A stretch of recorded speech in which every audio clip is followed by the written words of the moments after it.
Hey, it's Dim, Mindset Arc Podcast, as you probably know, and I don't have anything today. Again, I chose the best time in my life to record all of this shit, right? I think, like in a third of these episodes, I just have absolutely no energy and desire to record anything, and I have a lot of personal struggles just to overcome, to handle in parallel with recording these videos. So I guess I'll give myself permission to suck, as I should have at the start.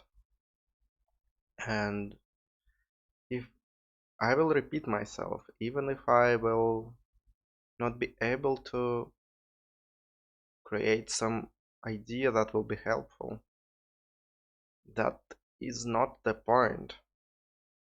That wasn't the point of the project. The point of the project was to me sitting before the camera every day and recording something. So let's see whatever I can come up with. So yeah, I guess that I still had some topic in mind. I still had some topic in mind called Nostalgia Upon the Mediocrity. I think that will be the name of this podcast. It was caused by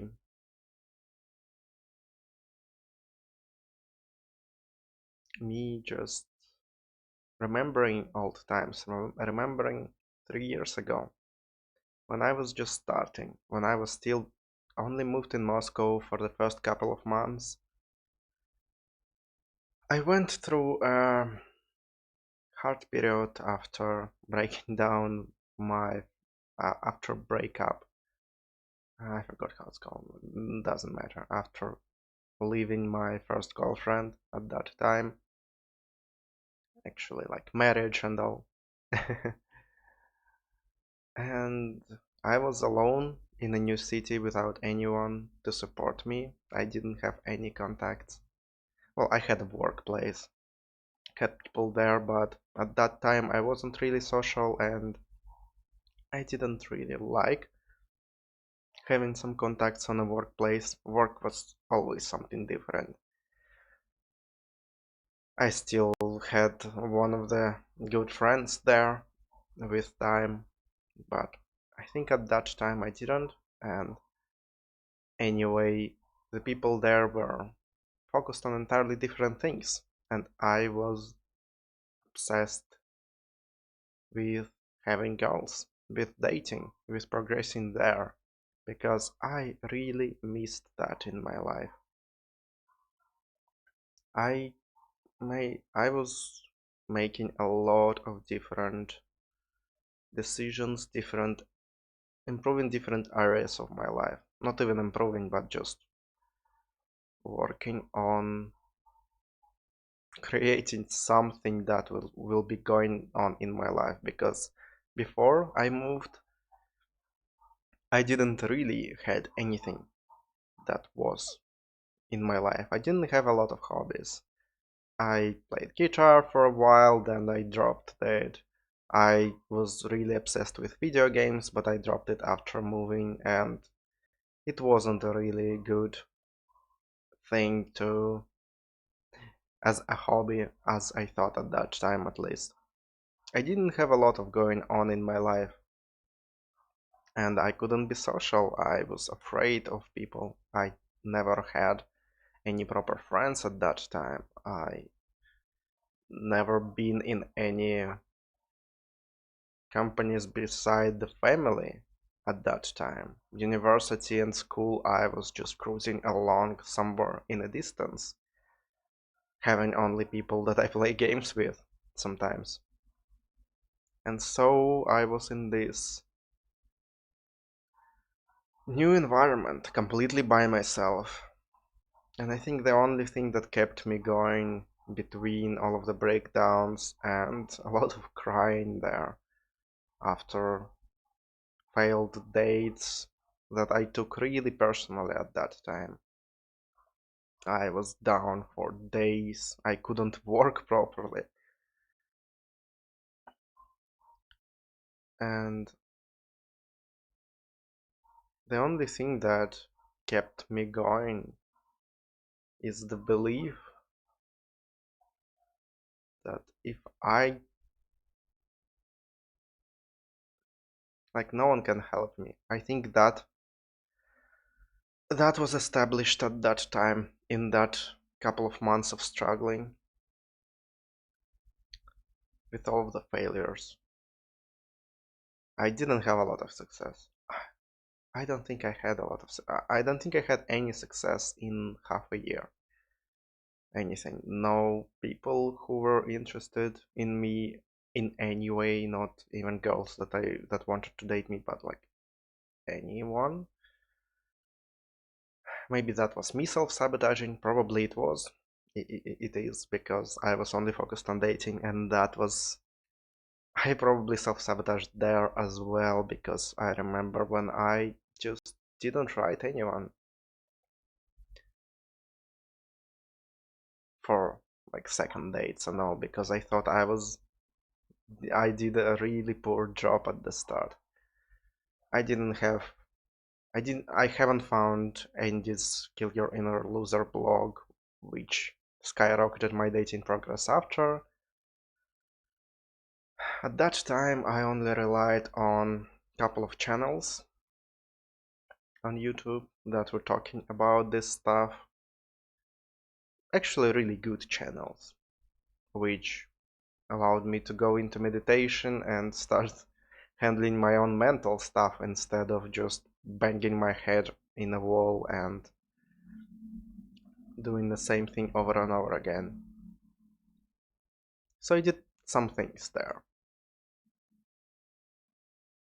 I was going on board games events, I was going on yoga.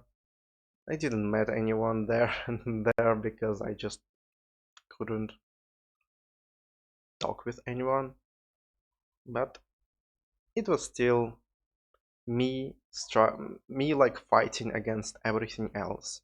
It was like I was so alone in the world that I just had to rely only on myself and on nobody else. It was like I was really at war with everything else that existed. Looking back, that is the attitude that allowed me to keep going, allowed me to even continue and then have a better attitude after.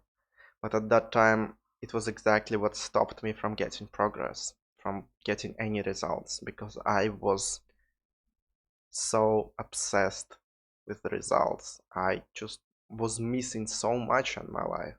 If we go back at the emotional level scale, from letting go from all of this, my memory just doesn't work today. Who did that? David Hawkins, yeah. I think it's called Map of Consciousness, but I always call it emotional levels. And I read this book at that time, one of the first book I read. And at that time, I was definitely somewhere in. I didn't go up the anger, never. The most I could do is to be angry, but most of the times I was even somewhere at guilt, and I definitely was probably at desire at all the times because I just was at desire or grief because I was either missing, I was really knowing that I missed something in my life, or I really wanted to get that in my life, and that was the destructive want. That was a desire. It's not like, oh, I just want it. No, I was fucking miserable until I got that. So I was at these levels all the time. And so what I wanted to say about this is, no matter how painful this time was, I don't think I will ever be able to forget that. I think it's forever with me. No matter how good I can feel in the moment. For the past couple of months, I was feeling quite good. I was feeling a lot of peace, a lot of gratitude. I was really following up with all of my schedules, and I really wanted to improve and all of this stuff. But I think the problems of last couple of weeks were exactly with my fear of remaining alone, and that, like, I had to process that. But by returning to this fear of being alone, I think to handle it, I used the same thing again that I used before. I used this pride that it's only me. I know that now there is a lot of people who want to help me. I know that now I can rely not only on myself, and even on myself I rely more peacefully. But that part, that I think that intense half of the year period, I cannot even believe it was only half a year. It was even probably less. It was probably like 4 months of intense worries, intense anxieties, and intense, all of these intense feelings. When I really pushed through.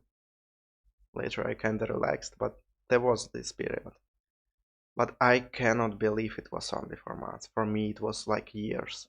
It was such a big period of my life. It was absolutely needed for me at that time. I couldn't go out of the lowest low I was feeling before,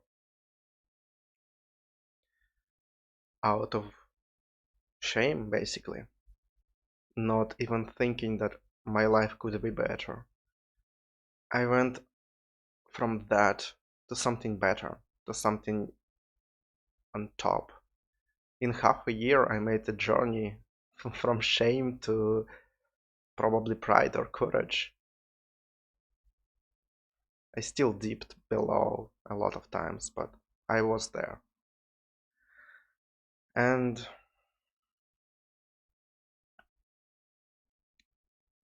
this period is so ingrained in my mind, in my memory, like something that is paramount. And this thought of me remaining alone again, having a glimpse of not being alone again, remembering how good it was, and going back with more knowledge, but still going back to me being a lone wolf, being just one person that's fighting everything else. This idea from 3 years ago.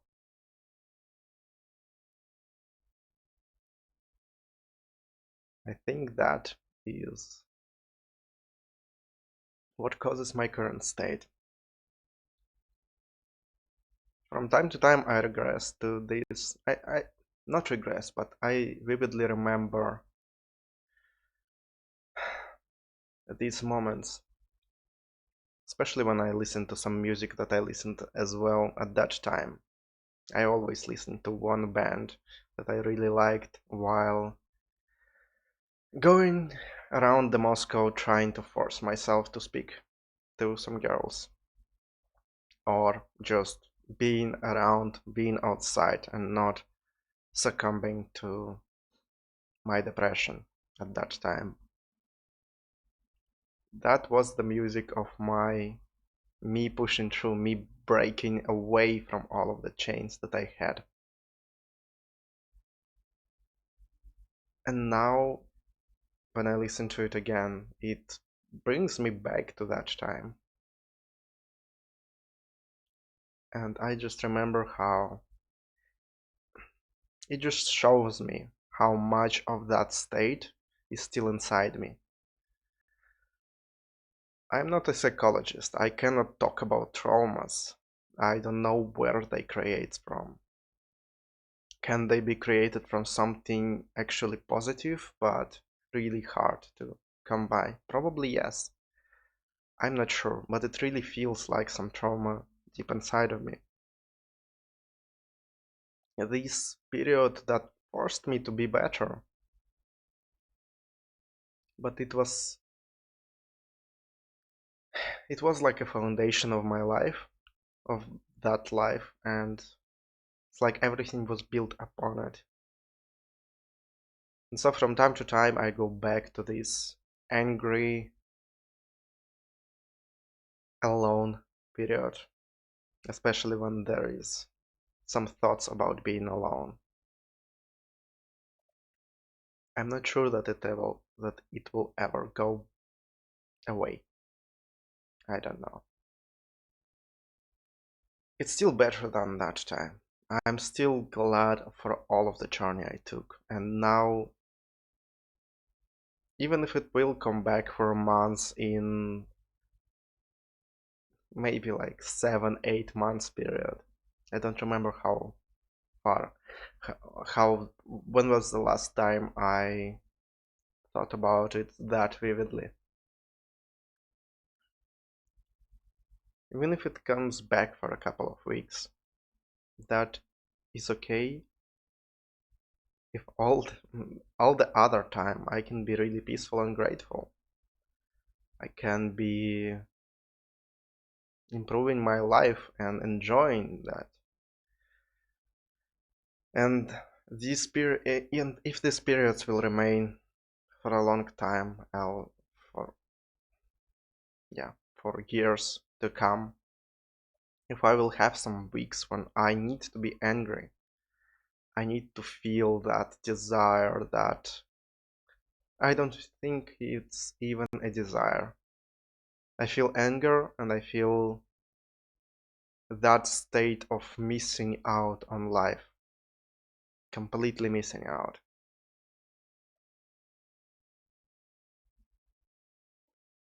And I guess that is my outlet for all of the emotions that I have right now.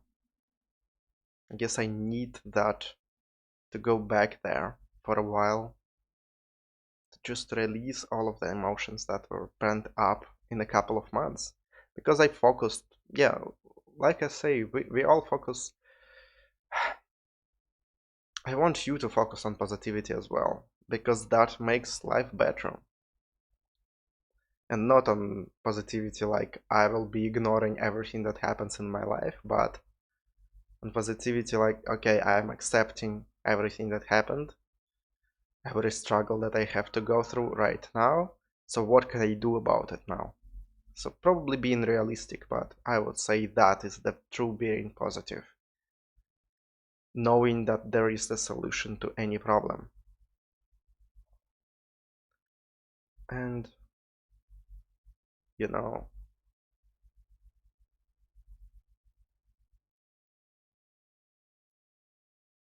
this this really helps life. This really helps to go and reach goals and work on them, work on improving myself, on improving you as well, if you will do that. In a year, I had an immense amount of progress. And if you will reach, I wouldn't be able to do that if I would beat myself up at every moment. It was only possible by looking for solutions. Even if I was angry, even if I was frustrated a lot, I could do that for a couple of days, but in the parallel, I always look for solutions. And even now, when I am in this nostalgic state of grief, of missing out, that's basically the same thing.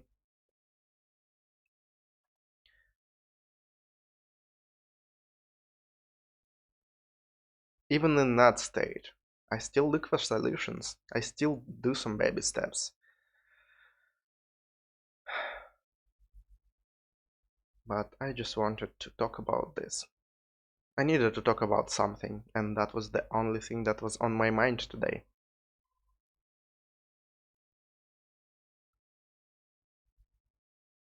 There is some interesting beauty in that nostalgic period, in that pain. There's something alluring there. It was the first time when I had the will to fight something that was wrong in my life. It was the first time I stood up and tried to fix that, tried to go for something that I really want, and I never quit since. I had some periods of pausing, but I always knew I want to be better, and I will never settle from that moment onwards. So that time is really important. If you have something, some period that you come back to, let's talk about this. Let's think about this.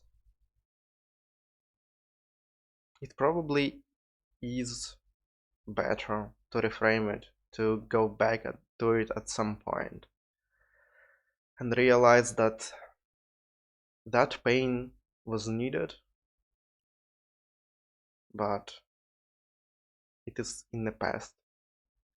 There probably will be the moment where we will be able to forget, not forget, we will be able to look at that period without feeling the same way. We would look at that period and see how we struggled, but because our current life, some life, maybe in the future, maybe for you it is right now, that this current life is so much better, and you will be immensely grateful. Okay, I think I am immensely grateful to that person. I still feel a lot the same way sometimes. I still use it for as an outlet for all of these emotions that I try to feel something better because it's more actionable. But from time to time we still, I guess we always need to feel some negative emotions. Some of these lower state emotions, lower action emotions. We need to grieve, we need to desire something, we need to be angry. We need to be fearful, we need to be apathetic sometimes. And most of the time we want to be somewhere higher, because these states are not really actionable. You cannot really change a lot from them. They can keep you going, but they're not really productive. They're not really have a lot of results. But for an outlet for emotions that pent up over time, I think that is awesome. Yes, for me that will be this outlet for a while.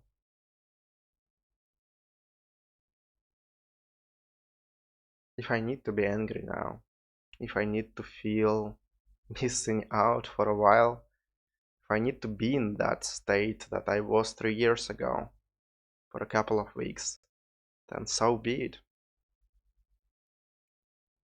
It is good for something. At least to see, I think there part of me that just angry that that part of me had to go through all of this. Now being alone is not that bad. Back then I had no other choice. It was devastating, but I still had to go through. I guess I am angry that that version of me had to go through all of this. But at the same time, I'm grateful that I did.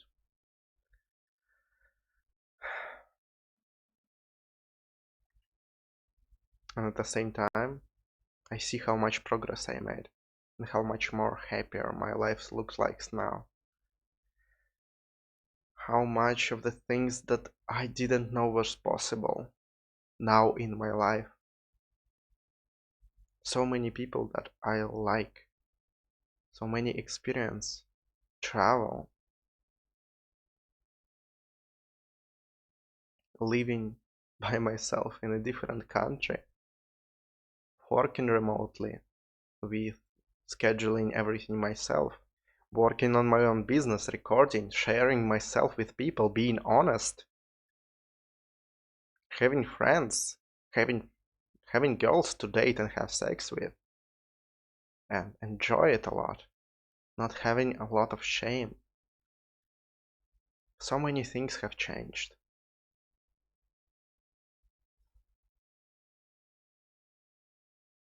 There was a lot of progress there. Guess that is good to remember. I will use that version as an outlet for these emotions.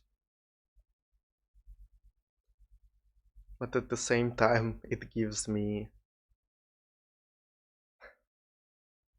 this really emotional feeling that I made it in some way. It was not for nothing. These struggles were not for nothing. I made it. And look back at your... Now I'm gonna switch to try to give advice from all of this rant about me. If you're feeling the same way, if you had some of your past that you come back to sometimes, that's okay. It was a really important time in your life then. It's okay to come back there. It's okay to be angry for that time when you had to go through a lot of struggles. When you had to be miserable. When you didn't know what you can do and you didn't have anything but the belief that probably sometimes it can happen. But look at the difference. Look what changed from that version to the current version. There probably were a lot of changes. Even if they are not material, even if they are not measurable, not able to be seen, that probably, this progress is probably in your mind. It made you more resilient, more knowledgeable, more focused, less prone to giving up, and more focused on self-improvement. Probably if you're listening to this, you understand what I mean. So focus on that as well. I'm gonna end up here. I really didn't think that I will talk for half an hour. I didn't know that already half an hour has passed. But I hope if you listen to all of this, I hope you had something to relate to and it will make you a little bit better, or you will be able to control this state further, because I definitely can control it further. I control it better now. I can use it for an outlet for my emotions, as I said a lot of times already. And I can use it for gratitude as well, and I can use it to see my progress. And I guess that is all that it is here with us. And maybe at some point we will be able to look back at that time and feel only peace and gratitude to that version of us who made that happen.